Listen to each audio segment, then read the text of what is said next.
Hi, everyone. Thank you for being here. Welcome to Quiet Before. We are capturing the story of Mai Yi today, and I'm super honored to be here with all of you. So we're going to just get right into it. If you could all each introduce yourself and how you are involved with Mai Yi. Jorge, do you want to start? Okay, being the elder here, thank you. Yes, I'm Jorge Ortoll. I'm the former executive director of my theater company. I stepped down as ED in 2016, and I am still on the board of my That's it. Ralph? Yes, I'm Ralph Pena. I'm the artistic director of Mai and a founding member. And yes, that's it. He, his. Ken? I'm Ken Leung. I'm an actor. I guess I started with Mai in 1996 when we did Flipsoids. I was an actor in Flipsoids, which was written by Ralph. And then all through the years, I've done various. I know Orlando and I did a workshopped Middle Finger for a while, and just various readings and things with the Mai community over the years. Orlando? Hi, I'm Orlando Pabotoy. I started with Mai in 1999 doing Peregrinacion. It was an adaptation from a Carlos Bolosa novel called America is in the Heart. And that was my first engagement with Mai, and I've been working with Mai on and off. I was with Magno with like exactly what Ken was saying in terms of like Middle Finger and a bunch of workshops. And Lloyd? Hi, I'm Lloyd, he, him. I first got involved with Mai in 2007 through the Mai Writers Lab. And I became a co-director of the lab with Quy Nguyen from 2000. Oh, wait, no, I'm sorry, I got that wrong. I first got involved with the Mai Writers Lab in 2003 when it began, right? It started in 2003. And then I was co-director of the lab from 2005 to 2010. And I've worked with Mai on a number of productions. It's been like an artistic home for me. Thank you. Can we start, Jorge and Ralph, can you all tell us how Mai came to be? Oh my goodness. I'm an Yeah. So in '89, I think I was here in school in New York. I just landed from California, and I was studying, and I found out that a bunch of other folks from the Philippines were here, and somebody said, why don't you form a theater company? And we tried. We did a show at our first show was at the University of Pennsylvania for some protest thing, and then I left for about a year, and then they had put up a show at Astor Place where Blue Man Group is, and they bankrupted the theater company. Everyone went into debt, so Mai died after a year, and then Jorge joined, and Mai was resurrected, and it started again basically in 1991. So 1990 was sort of like a dead year. 1991 we went back and did a very small show, and our set was a platform. That was it, at 43rd Street, I think, where I was acting on stage with Jorge, where Jorge played a farmer, and I played a student. I played a worker. So imagine that. Okay. After my scene, I would run to the booth and run lights. Wow. Yeah, that was the upstairs of what was formerly primary school on 44th, 45th Street. Yes. Years later, like 10 years later, Damien, my partner, told me that it was the worst show he had ever seen in his life. but at the time couldn't tell me that because we were just new.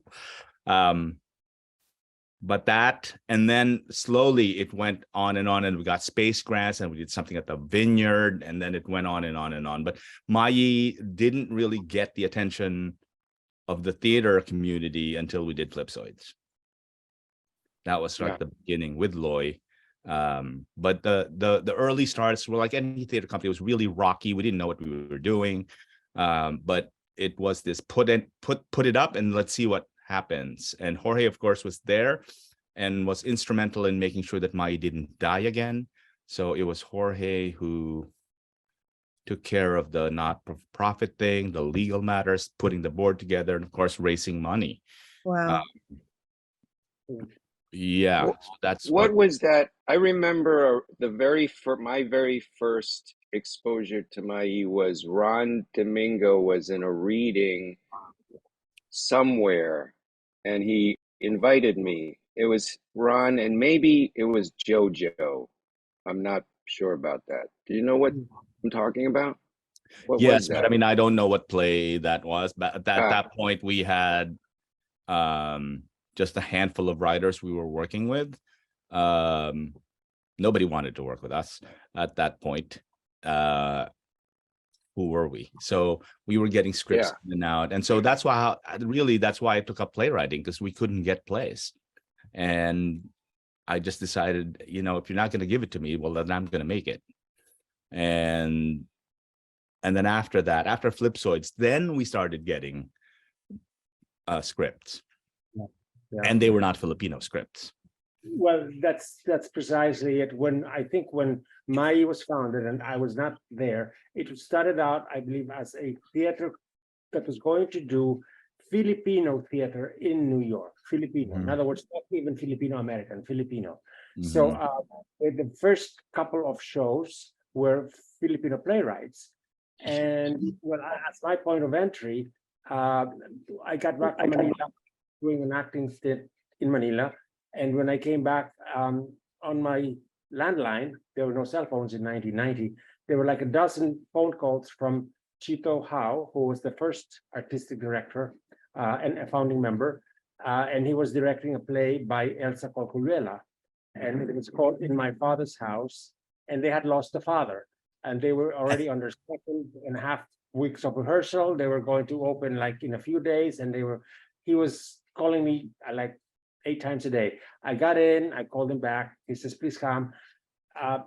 So it was by default, I got the part of the father In My Father's House.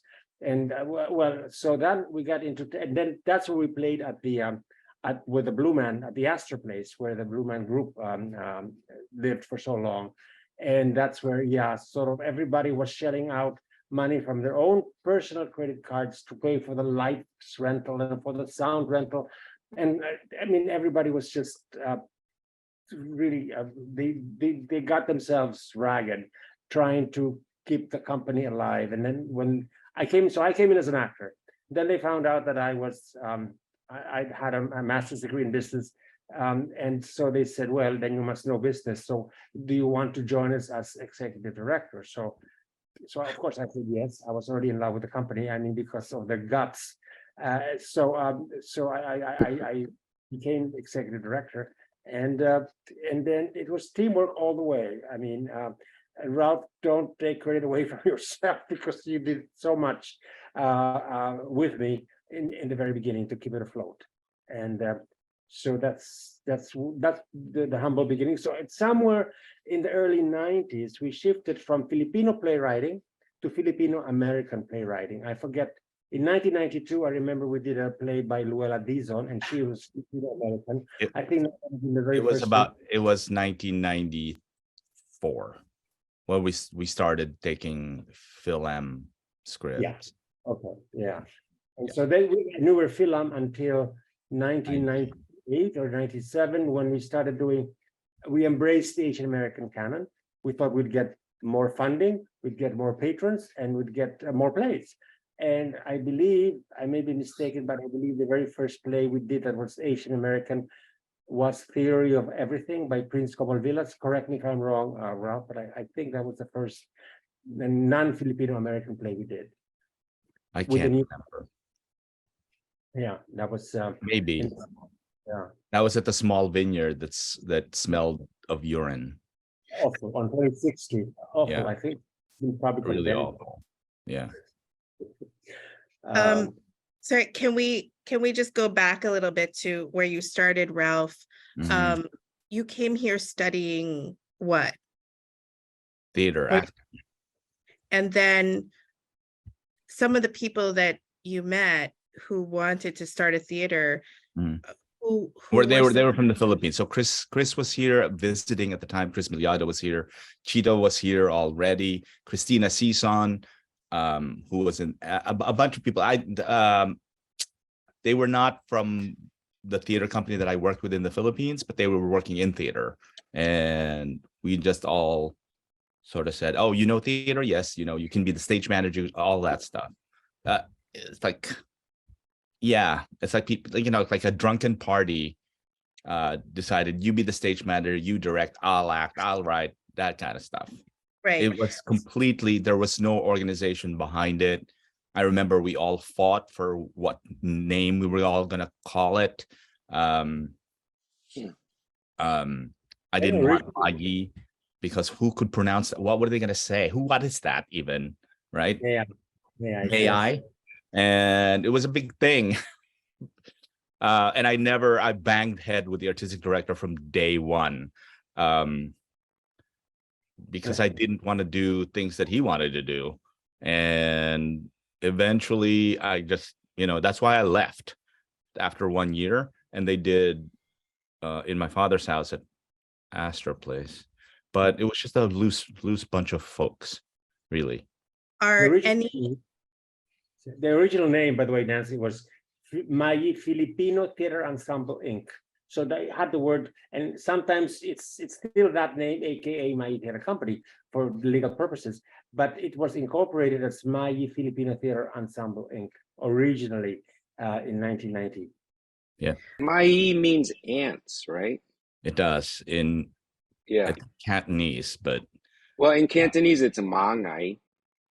But this is old. This is supposed to be old. You know. yeah, it's from the 11th century. Some record that called it Mai or Moi, and I think I don't know, in some part of China, the silk traders, it meant ants because that's how they saw the islands lined up in the horizon. They were like little ants. And we did that because we chose it so that we could tell the world there was culture in those islands before the Spaniards came. is there anybody who remained involved from that initial group aside from you? Christina is Sison, who she's on our board today still, and they all eventually peeled off because theater is just too, you know, it's too hard. You can't make money out of it, and they all needed to make livings, you know, and they had families, and they just sort of spun off naturally. Yeah. By the third year, we already had other folks joining us, like Ching Valdez was the first like established performer in New York to say, okay, I'll join you, and or I'll play with you, and that was big. So slowly it started at like sort of attracting folks, but in the beginning it was just us. Yeah. You know, from my perspective, sort of being normally behind the scenes for programs, I know how hard it is to keep an organization going, just from the administrative and development level.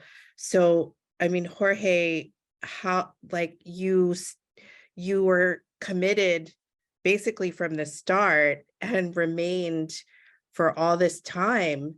I mean, like, why? Like, how did you do that? I mean, it was a passion. It was a passion because I believed what these people were doing. Everybody in the company, especially Ralph and Chito, when I know that they were loggerheads all the time, but I admired that. And when Chito left in 1997, I think after we did one of the stints at the vineyard, 1996, he was no longer there for Flipsoids. yeah. So he went to the West Coast, and then for a while, Ralph shared the artistic directorship with Elizabeth Betty May Picchio, who is now she's a wonderful actress. She's now living in DC, is it? And but they, I think, for a year or so, they were co-artistic directors. And then when Betty May got married and moved down to DC, then Ralph became the sole artistic director going forward, and has But been. but they told me I was going to be AD for like 6 months. It's temporary. Yeah, we lied to you, absolutely. No. Okay. Jorge, did you have a vision of what you hoped Mai could become back then? Well, I certainly did see the vision this far. I mean, we were off Broadway, and then moving on to off Broadway, which we did that's what I wanted, but it didn't happen until 9/11 came along. 2001 was that 9/11? 2001, end of September was when we became officially off Broadway. New York was devastated, of course. And we did our first off-Broadway show With Ken. Exactly. Yes. Yeah. The Square and Oh, Ching, the Square. yeah, that was the first off-Broadway venture we ever did. But Right. to your question, Nancy, what vision did I have? I felt it very important that this company grow. It represented who I inside felt that I was, Filipino. And it made me proud to help to make this grow and to see it established as a well-known theater company specifically in New York City, of course, in those days. Yeah. Well, I mean, you make it sound sort of simple, but it's quite magical. The combination of it's step by step. I mean, everything was on a step by step, and do what you can today because tomorrow will be a better day, and maybe next week even better, and next month even better. I mean, we had to take it in stride. We started out I have a 2-bedroom, and the bigger bedroom became the office for Mai. We didn't have an office space, so that's where usually after work, after 5 o'clock, Ralph would come and start writing grants. And then we had Andrew Eisenman, who would also come, and they would work from 5 to 9 at night in my apartment. And Andrew was a wonderful cook. He would cook us dinner while we worked. So we didn't move into the space that we had for so many years in Art New York on the 3rd floor of 528th Avenue until about 2002, I think. Before that, it was my office, my apartment that was the official office of and just as an anecdote, my neighbor told me once we were doing a show, I don't know where we were doing a show, and a huge group of like 8 or 10 people, all Filipinos, showed up at our building to see a show, because I guess they didn't see that where the venue was going to. They looked at the office address and they went to the office, which was my house. And it was baffled, like, why are you here? They missed the show, obviously, but it started out in my house for quite a few years, from 1990, shall we say, until 2002, when we moved to. Okay, so maybe we can shift to Flipsoids and how Flipsoids came to be. Because there were no plays, and Right. I don't know. I just decided I was going to write it. It was the most painful experience of my life. It went through multiple drafts. Must be like 22, and because Lloyd kept rejecting it, and we finally got to a point, I think, where okay, let's try it. And then we lucked out with Ken, and Mia was there, and Ching, and that sort of we got a good review, I think, and it was from Time Out. And I remember, I think it was Sam Whitehead, who is the son of Zoe Caldwell. And Zoe Caldwell, yeah. So that was a big, like, oh my gosh, like we finally got it. Because most of the time people would tell us, we had a board member whose husband kept saying, like, he falls asleep in every single show, Larry. And after Flipsoids, it's the first time I didn't fall asleep. So it changed. Also, it changed because Lloyd directed and designed it. Lloyd was already an established Broadway designer, and his take on it is what made it work. So that was a big deal. And then, you know, you had a cast that did all of those things. So it came together. Can you just sort of briefly say what Flipsoids was about? I have no idea. It's like three Filipino characters, one from the Philippines, one who's never been there, and one who is a nurse. And they all sort of represent the Filipino psyche of where I belong. Am I here? Who am I? All that. The three generational things. It was just yeah.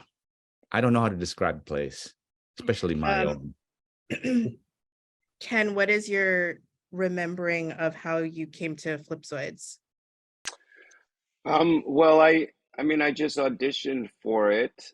I was kind of starting out and going out for different things.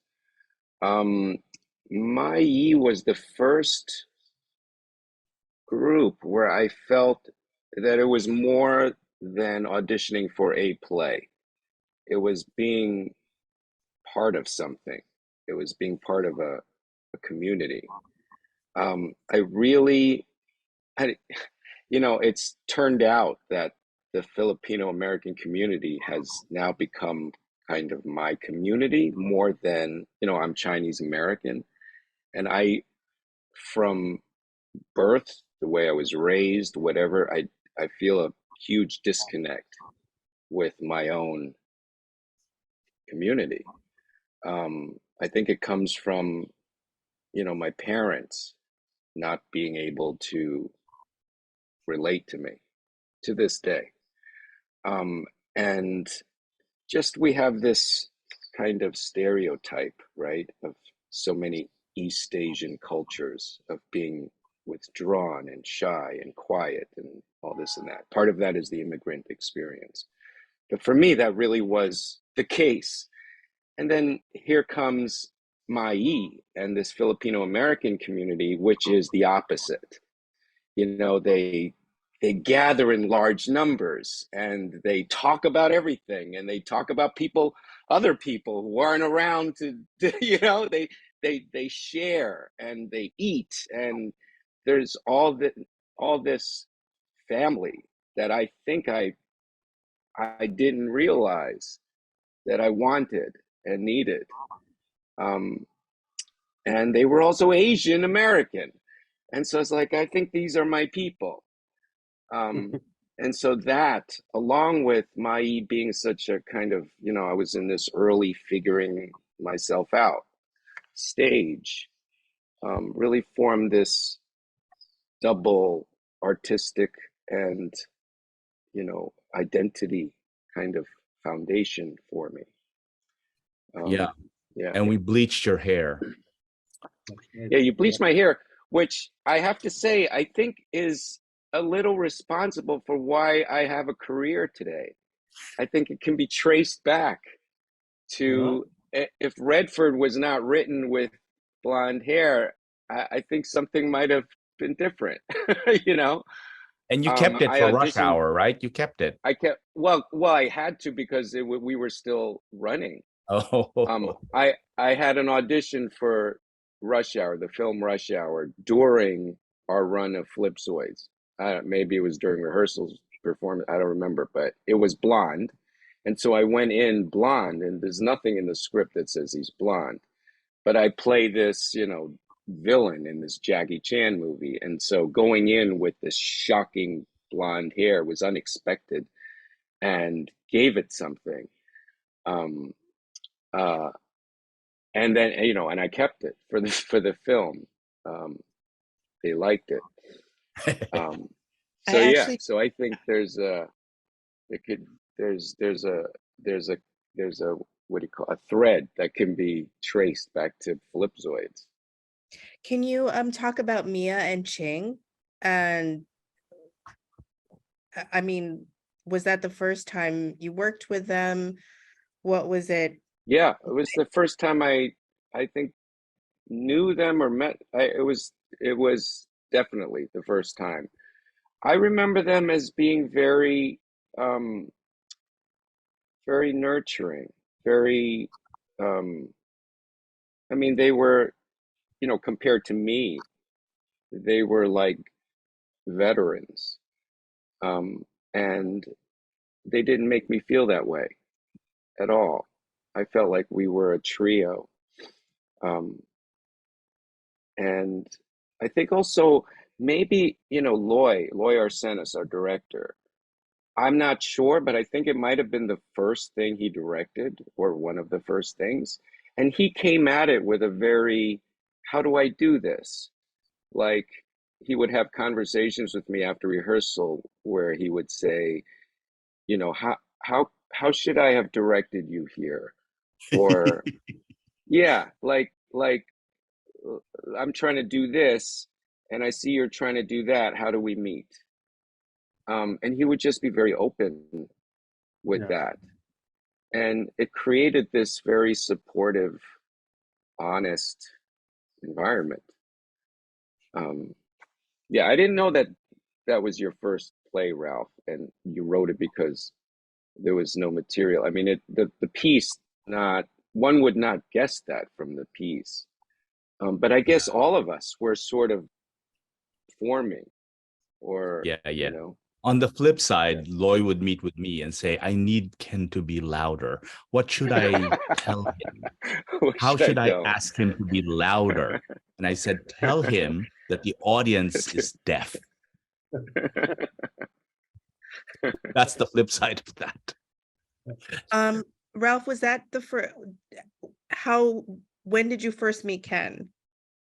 There at the audition, and blew us away. Like, who is that guy? Yeah, so he just showed up. How did you know to tell him that the audience was deaf? Oh no, I mean, Lloyd was asking me like, well, what do I say? I want him to be louder, but Ken will say, well, why do I need to be louder? Right. But and so the motivation is just tell him the guy is deaf. So I don't know what happened, but I mean, that was it. Lloyd is a designer, right? So he was just beginning to find the vocabulary for directing actors, and that was part of the fun. We created a support group called Actors Directed by Lloyd Arsenis, because right. He had certain directing phrases that only actors that he's worked with would understand. Seemingly contradictory phrases. Seemingly contradictory. Like, can you be like? Yeah, like take your time, but do it faster. No, yes, I got one. Take your time. Can you do positive? Yeah. At one point, I got one of his. Can you do positive but then negative at the same time? That was my favorite. Yeah. Can you be twice as fast but half as slow? Was one thing. So those things, you like, if you're new to Mayi Theater Company, you would just go, well, what? But eventually you sort of found out what that meant. It just meant try something different. That's it. Right, and it worked. I mean, yeah. I mean, Lloyd developed and eventually got people sort of on his wavelength. So Flipsoids went to the Philippines. Yes. Did that right? 1998. And 98 for the centennial. Yeah. yeah, the centennial of the Philippine independence, which was 1898. And so we were part of that Went to centennial. 1998. Yeah. And, That was same, good. we brought all three of you guys into to Manila. And I think Lloyd had you after that grueling trip from New York to Manila. I think he gave you 2 hours to unpack in your rooms, and then he picked up. He said, "Let's go to rehearsals." 2 hours after, everyone was jet lagged, of course. Oh, I don't remember that part. remember. I know we were right across the street Yes, Mhm. yeah. from the space. Yeah. So yeah, and we brought the stage manager also came with us, Renee Alexander. And Yeah. so how did Mai evolve from Flipsoids? We got the review, and the review armed us with like another thing. I remember after Flipsoids, we got our first NEA grant, which was a big deal, and it funded the next show, which is Vineyard gave us a yeah. residency. And which also Ken did, which is Portrait of the Artist is Filipino. Ken doesn't remember these shows anymore, but he's done like 3. Now I do. Yeah. So that NEA, and we got a good chunk of money from the NEA, like 30 grand, which is unheard of for us. And that led us into the other thing. And once we got the NEA, then we started attracting other donors, very small. You know, at that point, I don't think we were I think we were still operating under $100,000. But it was that the reviews allowed you to use that review to open another funding door. That door led to another, and so that it started growing very, very slowly. Like as Jorge said, we did not get offices until in the 2000s, and we just kept operating very, very low so that we could put as much money into the productions as possible. Sorry, go ahead, Orlando. Sorry. I was going to say a big 9/11, as unfortunate as it was, gave us a lot of assistance for funding. We were about to open a big off-Broadway show, the first one, with a cast of 16. So you can imagine what those costs. We co-produced it with the public. The public gave us a space. But was it 16? I think close to 16 actors. 16 actually, 8 men, 8 women. So it was a huge undertaking, and happened during 9/11. So right after 9/11, so we got a big grant. I know Helene Bleberg, I forget who she gave money from, but we got a sizable chunk of but it wasn't just us. It was every theater company. It wasn't just us. It was all theater companies in New York that had a show interrupted by 9/11, and we got money from Mellon. Like all the foundations got together and said, "I'm going to help." They just divided the theater companies and started giving them money. Yeah.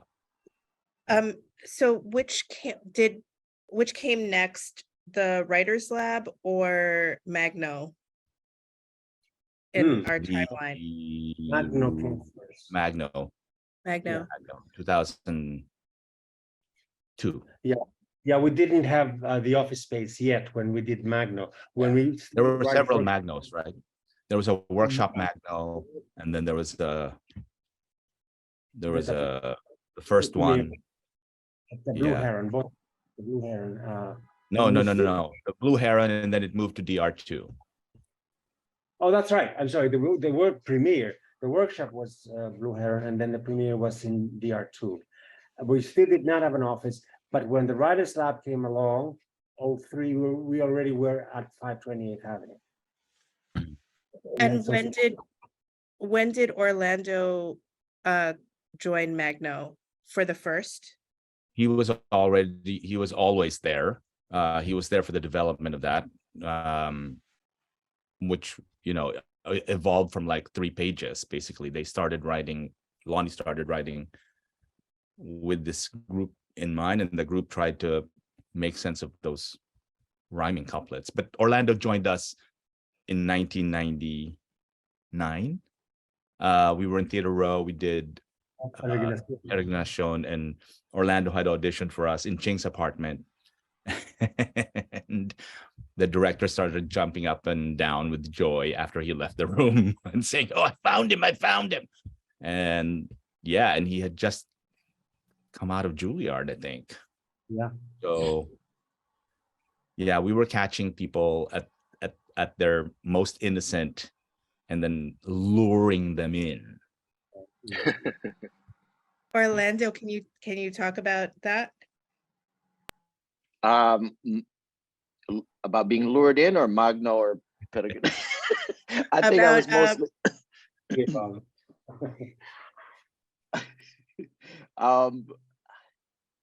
I think it was really a special sort of moment coming into that apartment and auditioning, because it was, I got there through Fabian Obispo, and I met Fabian through an audition doing, I think, The Tempest for Playmakers Rep, where he was sound designing. And at one point I said, he was Filipino, and I asked him, "Can you speak?" And he said, "Yeah." And then I didn't get the part, but then I got the script for Peregrinacion and said, Mayi Theater Company is a Filipino-American theater company in New York, would like to, have you read this and see if you want to audition. And I said,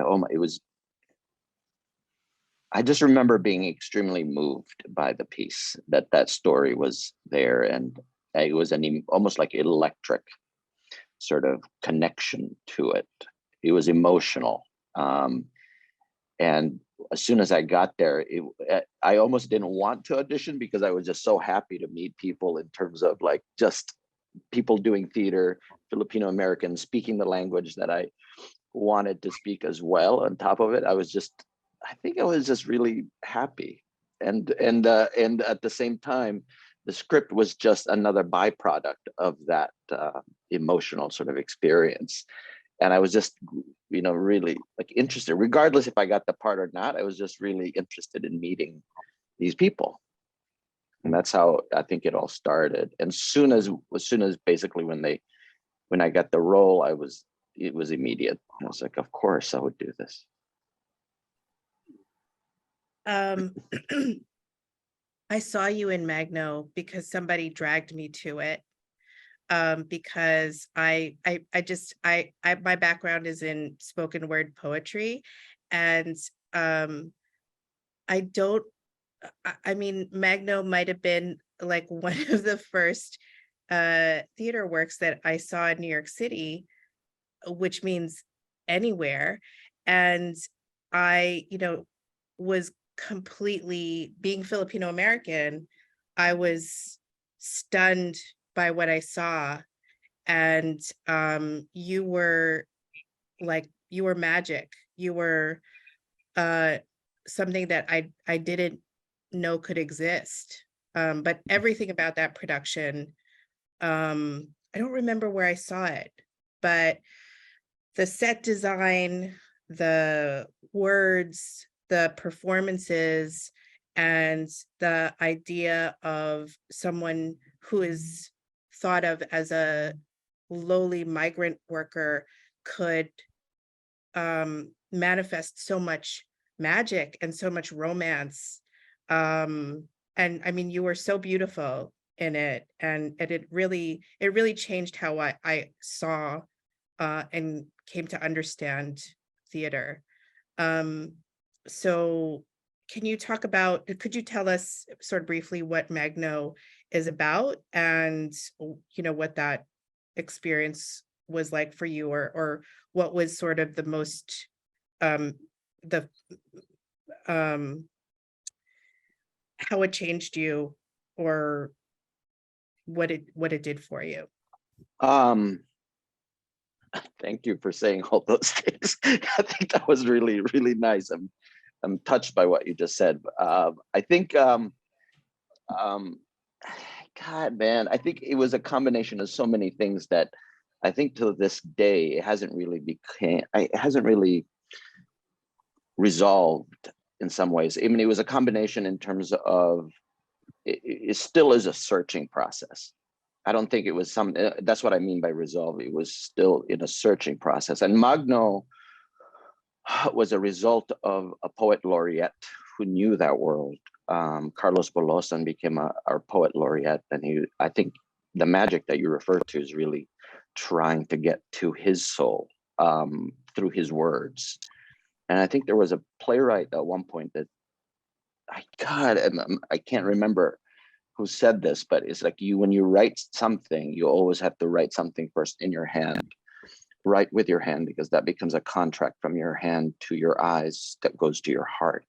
And so in terms of Magno writing that first Bolosan writing that first poem, it was just a short poem, right, Ralph? It wasn't a short poem, it was a short story. But it was not even like, was it 3 pages or was it shorter than that? Like 5 or 6, like that. Oh, okay. It was very short. It's a very short story. It's part of an anthology. Yeah. I was really connected to not only the character, but also Bolosan personally. I felt like I just understood it. And then you read about his biography, how he was a migrant worker and became a poet laureate. And the way he died was just really heartbreaking. Also combined with Lloyd's aesthetic, where those things that people were said, it's seemingly contradictory. Looking back on it now, although there were moments in it where it was frustrating because you couldn't find it, you couldn't really hold on to it. But again, it put me into a place where you just constantly were just searching, what is this? And it was like that every night. I was also the one who's like, I admired the people that were in that room, the actors that were in that room, that it just felt like, I just want to be with these group. Exactly what Ken was saying too. That's what it was like. It was very much like a family and a community, getting a chance to tell this story. And then the lack of resources made some moments even magical. And like there was a moment in it where he was supposed to dance. There was a moment where he was supposed to dance with Clarabelle, actually dancing, but we didn't have one. And so he said, well, why don't I just try with the chair? Like see how that works for now, just like a placeholder and then we'll have some sort of shape of a choreography. And that became like, yeah, it stayed. Again, it was like, for me, it was constant searching for something. Orlando, did you ever get feedback from an audience member that was particularly meaningful from Magno? Or a response?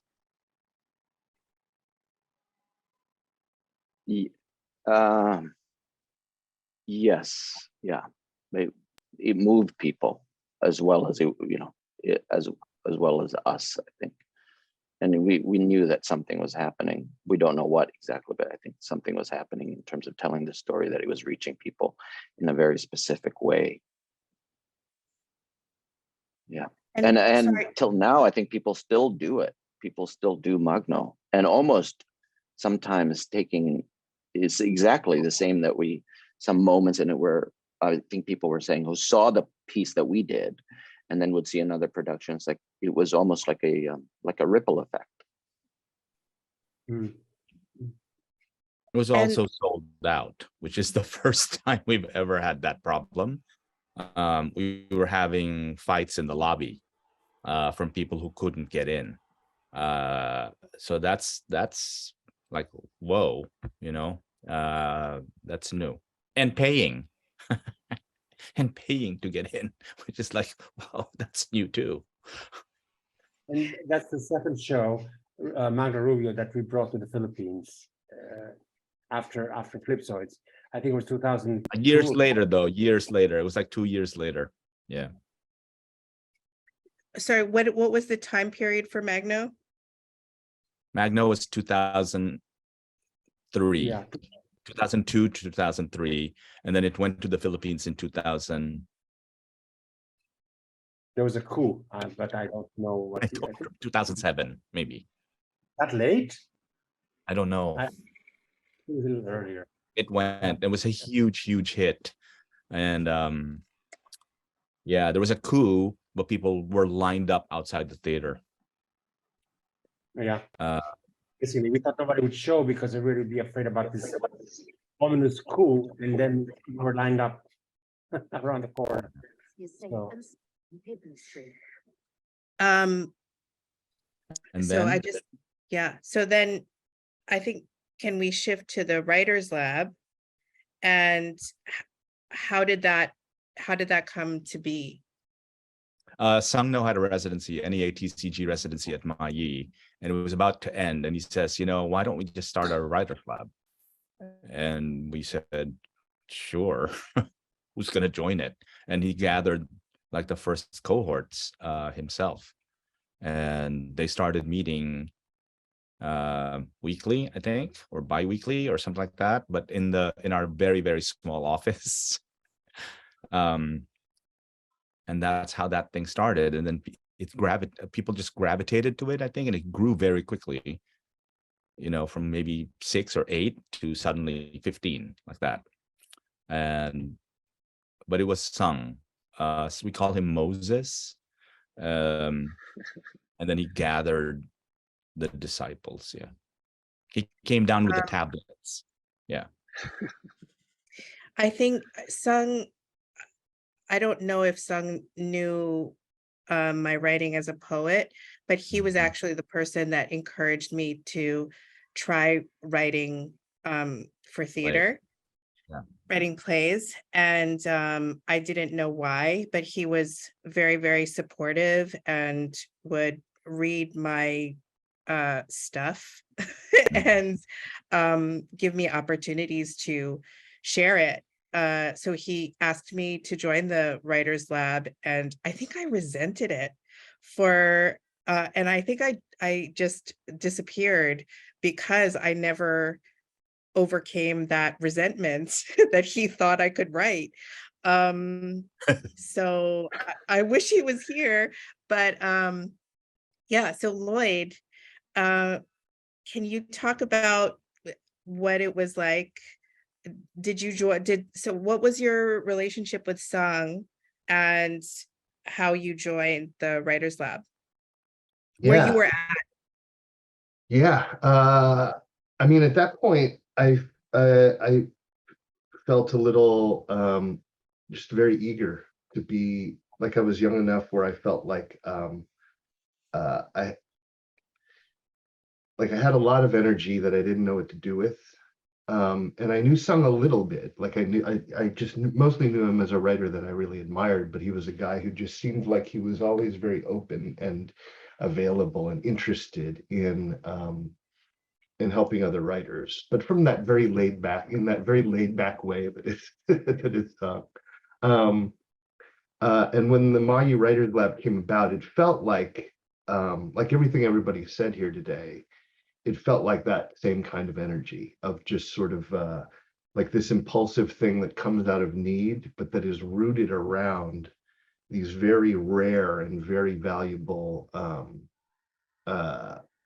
opportunities for community, for things that just feel like personal, and that just matter on a level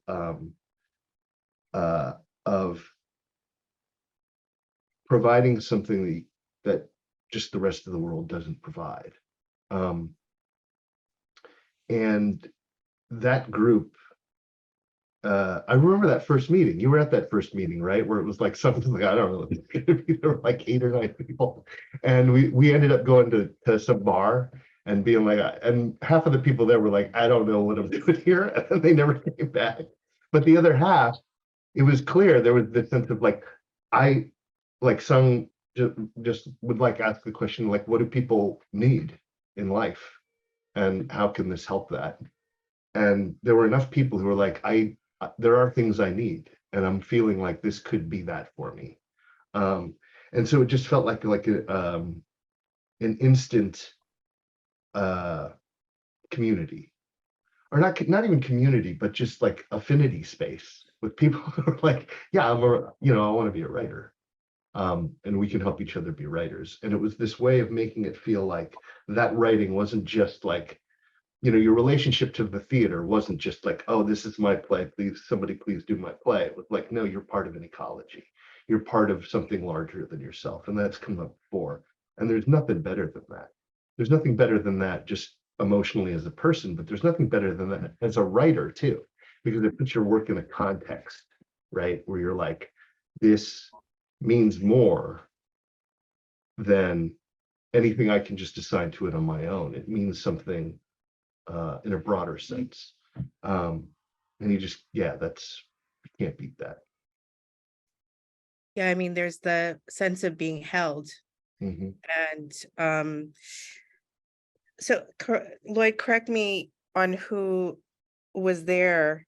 I remember Carla Mhm. Ching, Nora Dustin, Chow. I think Dustin Nora. was Dustin there at the first. He was there very early. I can't remember who was there with the first. Ron Domingo was there. Deborah Craig was there.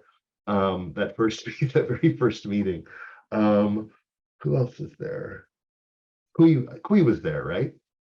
Yes. And but then Kui, very soon, what's that? no, Kui, yes, I think that a lot of the you guys were just spinning out of, or were still in Youngblood. Yeah, that's right. That's right. And I can't overstate this, but just like this has come up before too, this feeling of like there's a certain, when you're able to find people that you have certain commonalities with, you can do better work. Like when you don't feel like when you're not worried about being understood, when you're not worried about context, when you're not worried about when you can take certain things for granted, about some broad sense of an Asian American experience, some way in which the work, you know, the understanding of the ways in which the world relates to your work, and the kinds of things that you know, that come up when you're trying to be a playwright. You can do better work. The thing you said about feeling held, you can just take more risks. When you feel like the risk isn't just writing a play, right? The risk can be about writing this particular kind of play, and those risks can get bigger, and the value of that is enormous. Yeah, and you know that the writers also at that point. I mean, this is like a third wave, third and fourth wave of API writers maybe. So their interests were different. They just wanted to write about the world, so nobody felt like they had to write about pagodas and stuff like that. It wasn't like it just freed the writers even more, and that's still true today. I think that they've started a new path that has allowed writers to like write about the world that they want to write about. They don't feel confined, which is great. Before we talk about the Chinese lady, I just want to say that I have been impacted by all of you in this space, very specifically, but I also want to say that Hanong's work was really, for me, very profound and impactful. And I mean, sorry, did Mai do the square at the public? Yeah. Yes. Yeah. I mean, that's why I fell in love with Ken. Like literally watching Ken do Yeah. Hanong's piece in the square was the moment that I fell in love with him, which was very problematic for me. But Right. you know, changed my life. But you fall in line, because I think a lot of people fell in love with Ken. Right, Everywhere. right, Yeah. right. But I wrote him a letter that night. Ron Domingo took me to see the reading. It was very last minute again. Ron Domingo might have taken me. No, he was in Magna Ruby. And I went home that night and I wrote Ken a letter and I said, I don't know that I'll ever send this, but it was because of the words and the way he performed them that I somehow felt seen by him, even though he wasn't looking at me or even knew I was there. And I gave him that letter for his birthday after we'd been together for many years, and then he threw it away when we broke up. So that artifact's gone. Lloyd, Dashiell, our son, does lines from the Chinese lady. For real. That's amazing. He loves that play so much. He talks about it. He asks if he could see it again. Wow. And he was 6 when he saw it. So you have a fan in him. Can you talk about that? Can you talk about how the Chinese lady came to be and that experience of doing Chinese lady Yeah, with but before that, Dash liked Chinese lady more than Batman. Yes, he did. That was his literal review. Wow. Yeah, the origins of that play, I can absolutely tie it to the writer's lab. Because I think that play came out of just an interest in history. Like I was reading a lot of history, and I kept coming across these moments, people, instances from Asian American history that just felt completely irreconcilable to me. Like I was just like confused and haunted and bothered by them in a way where the only way I really felt like I could grapple with it was to get in a room with other Asian American theater artists and try to grapple with it together. And that impulse comes directly out of having had a lot of valuable experiences like that in the past, in particular with other writers. And I remember the first time that I ever heard any pages from that play, it was just gathering some other writers, a bunch of writers, like it was Kimber and Ray. I was like, hey, can you read this? I just wrote some pages. This thing that, can you just read this out loud to me? And so they read, like the first people to read those roles were Kimberly and Ray Pamatmat. And they just read this play to me, and then we talked about it. We talked about why I was motivated to write it. We talked about the ways in which it was different and similar to things I'd done before. And that was the practice. That we knew to do that because that's what we would do in writers' lab meetings. And so the play, for those who don't know, is about Ah Fong Moy, who was the first Chinese woman to set foot in the United States. She was brought over in the 1830s when she was 14 years old and put on display. And she lived her life on display on a stage, performing a notion of what it was to be a Chinese lady for paying audiences. And the play is in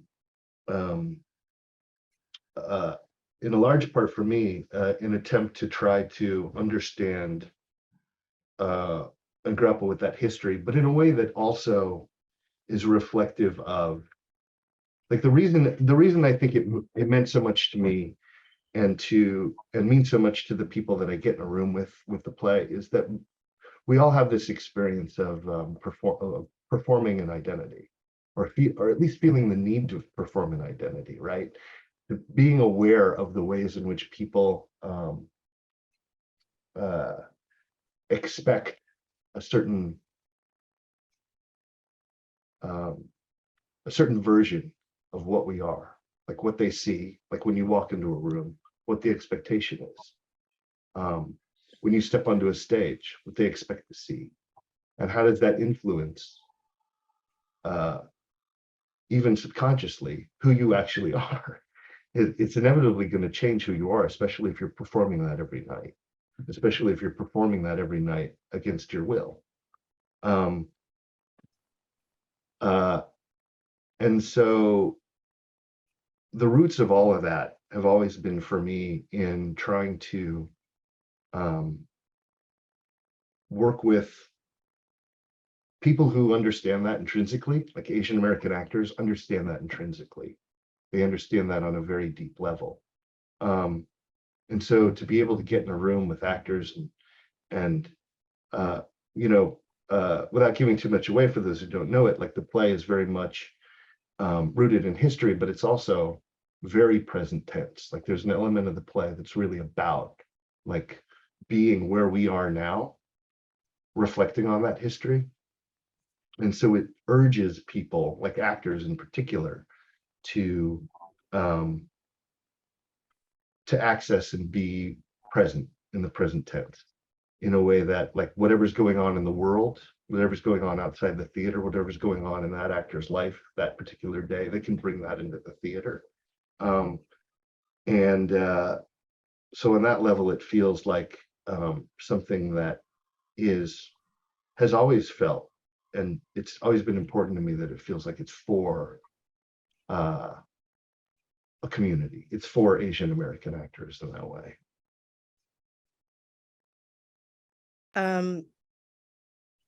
During the Chinese Lady, that's when Ralph thought of the Forum for Anti-Asian Violence, and that was the first time a forum was done. And I this isn't like a fully formed thought, but the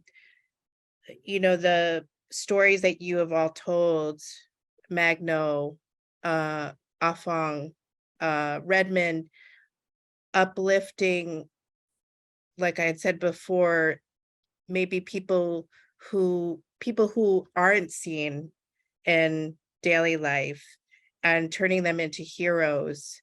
The relationship of that to combating anti-Asian violence, I think is, for me, like so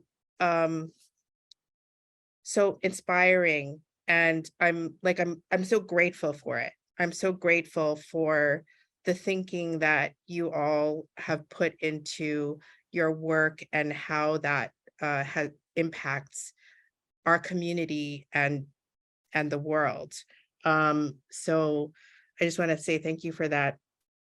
In our last few minutes, I would love to look back and look forward. Is there anyone that you met in your time through Mai that you'd like to sort of give a shout out to? And then what would you hope Mai could do for future generations? Lloyd, do you want to start, or if anybody has a thought on that? Sure, yeah, I'll start. I'm happy to start.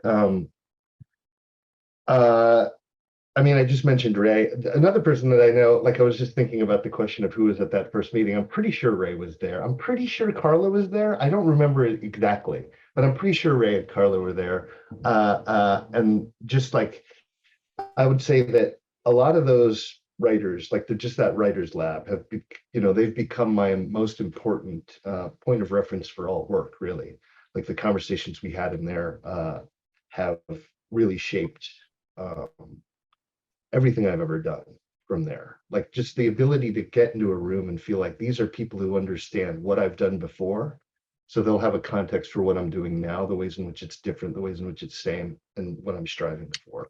And on that level, that's what I like. That's my hope for the future, is that it can provide simultaneously, as it has done, sustained support for people, so that it's not just, so that artists can go into work with the company without feeling like, oh, I'm an employee of this theater for like the 8 weeks that the show is running, but that it feels like you're building relationships. You're building something that can build on itself. That feels like a longer trajectory of an artistic relationship and an artistic conversation, because that's when richer and richer work can happen. And it also helps you feel like less of a commodity while you're there. So yeah, that's absolutely my wish for the future, is that more and more people have the opportunity, like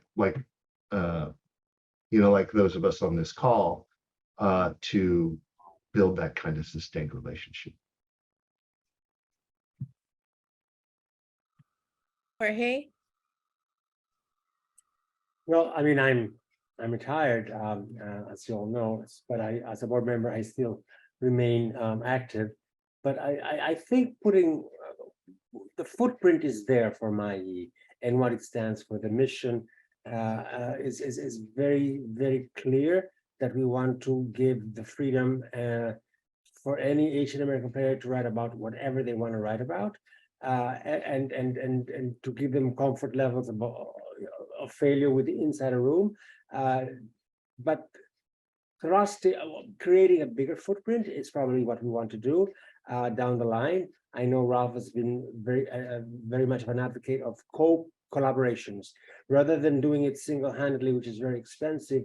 We collaborate with the public. We have something else coming up with La Jolla, and we've had other collaborations in the past that I think will give us a bigger footprint, and therefore it's good advocacy for the cause of Asian American writers. And so the more we become sort of mainstream, if you will, in the minds of the audiences, all the much better for the Asian American playwright, because really that's what we're all about. It's all about the Asian American playwright. Jorge, is there anybody that you want to give a shout out to? I want to give a shout out to all of you guys in the room. Absolutely. I mean, you all have helped so much in building bigger and better steps for MAI, whether it's as an actor, whether it's as a playwright, whether it's as an outreach director, Nancy. You've all helped MAI so much. So I'm giving a shout out to all of you guys. I think Jorge just promoted me, by the way. I didn't know that. Thank you, Jorge. Orlando. Not much to add to what Lloyd and also Jorge said. Nancy, thank you so much for organizing this. Shout out Han Ong, Jessica Hagedorn, Jojo Gonzalez, Orville Mendoza, Ron Domingo, Art Acuna, Ramon de Ocampo. I mean, these are the people that I'm just a huge fan to this. I mean, I could go on. Christina Sison, Mia, oh man, Loy Arsenas, Clint Ramos. I mean, beautiful, beautiful artists. Beautiful. And also just want to say before, in terms of the Chinese lady and things that are coming up, I have children now who are older coming to my shows that are bringing their friends who are also Asian Americans. And they're actually saying to themselves, my God, this is about, I don't know. I think I sent an email to Ralph in terms of what my kids were saying. It's like they were bringing their friends. It's like, oh my God, their friends were saying like, this is about us. And they were just, they don't even they can't even articulate what that means when the story is told about them. And so not just the generations of artists, but also generations of Asian Americans that are so young now and are exposed to such a visceral feeling of hate from people, that to have a space in which that this story about us is expressed in theirs,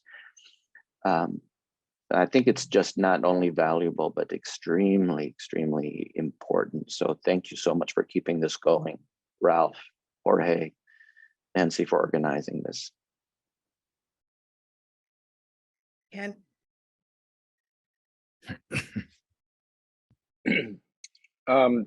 There was a woman who came up to me after the Flipsoids in Manila. I was at the CCP. I think I had just gone to the bathroom or something. I was on my way back to this theater. And she caught me on the steps these winding steps. And she said, are you Filipino? And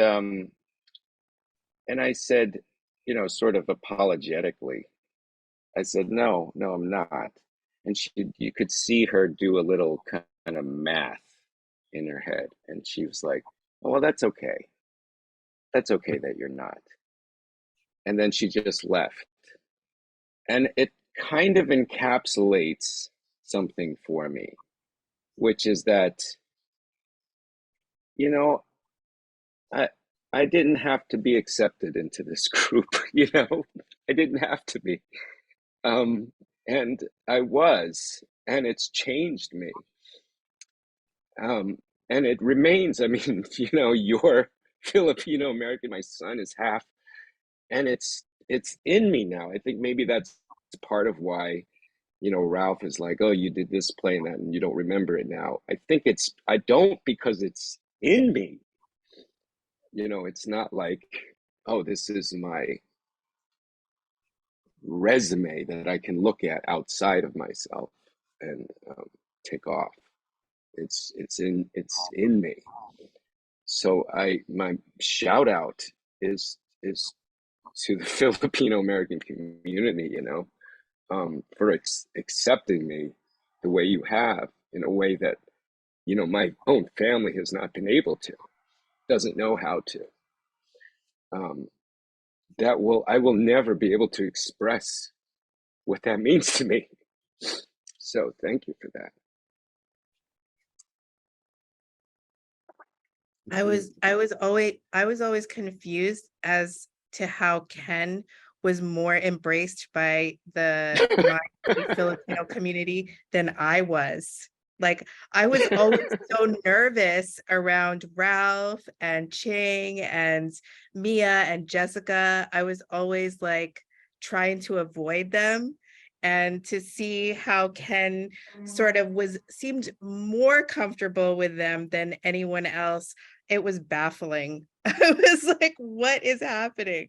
So Ralph, Ken was my gateway to Mai. So Ralph, we're going to close with you. I'm not following Ken. You know, I've met a lot of people through Mai, and I'm very, very grateful for that. I think, you know, it's a world that continues to lead me to different places. And I can honestly say that Ken, Lloyd, and Orlando, these three people have sort of nudged the theater company in different directions when they were with us and are with us. And so it's you can sort of trace what that did to the company. And there's new people coming up, you know, all the time. I don't know how long I'm going to be there, but hopefully Mai will continue doing things, maybe not in the same way, maybe completely different, but that it just continues to provide a gateway for artists, right, to sort of do their thing in New York, and maybe in bigger ways. But I've come to the conclusion that promoting the work nationally, and so that it's done in multiple theaters, is a good way to go. And pay attention to New York, but I want, you know, theaters around the country to do these plays, because it creates opportunity for all, right? It's not just playwrights; it's everything. The whole ecology is sort of taken with that, which is the way to go. Thank you all. Thank you for sharing yourselves this morning, and know that you're impacting people, whether when you're alone and you're feeling like your work isn't doing what you want it to do. Know that you are impacting so many people quietly and profoundly. And thank you, Ralph and Jorge, Thank you for all of you. Thank you. Thank you. Yeah. Thank you. Yeah, thank you. You guys all keep inspiring me every day. Yeah, but Jorge's in Manila, so Oh, yeah. Yeah. And thank you for accommodating me. It's very early for you to be talking at 8 o'clock in the morning, but it's late for me, and I realized that this was done to be able to accommodate me, so I'm not talking at my midnight. So thank you all for the early hour. I appreciate that very much. Also, just looking at this, we used to be young. We used to have like black hair and more hair. Yeah. Yeah. Yeah. Is that what we're closing on? Is that Yeah. what we're ending? Yeah. Hey. Well, Jorge, we couldn't, there's no way we could have done this without your participation. So Yeah, of course. that's not even a question. Okay. Thank you. Thank you all. Thank you, Nancy. Thank you. Thank you, Nancy. Thank Have you, a Nancy. good day, everybody. Thank you.